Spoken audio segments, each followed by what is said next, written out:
Hello, I am Luke Easton, and this is my coworker, Isabel Evans. Hello.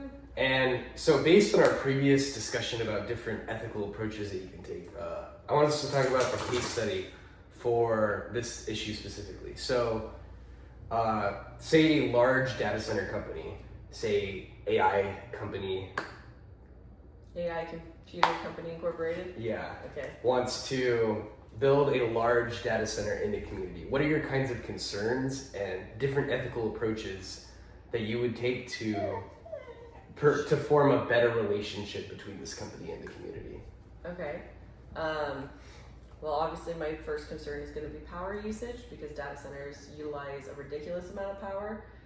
They're really large buildings that are housing thousands of servers that are also requiring cooling, and that equipment also uses a lot of power.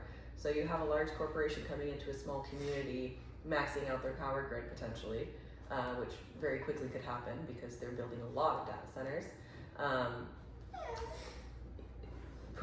They tend to put the responsibility on the community to subsidize that power. So there needs to be more accountability on the large corporation who's coming in using most of the power. If they carried more of the burden by funding more power, that would alleviate, I feel like, a lot of the strain on the community. Okay. So providing like funding grants to these utility companies to support the power infrastructure. Yes, and you see how in different countries, different data centers are built differently because of the government regulation and oversight in those places.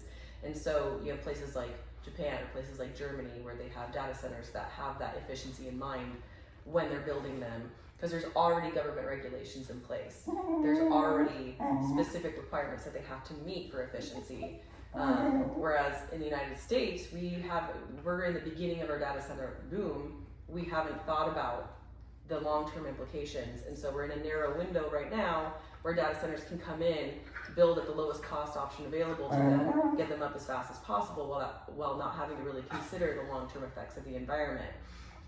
So if our government got ahead of that, started to see the long-term effects of this, created more regulations, created more requirements for creating a more symbiotic relationship between the large company and the communities that they're serving, that would definitely go a long way for the long-term mitigation of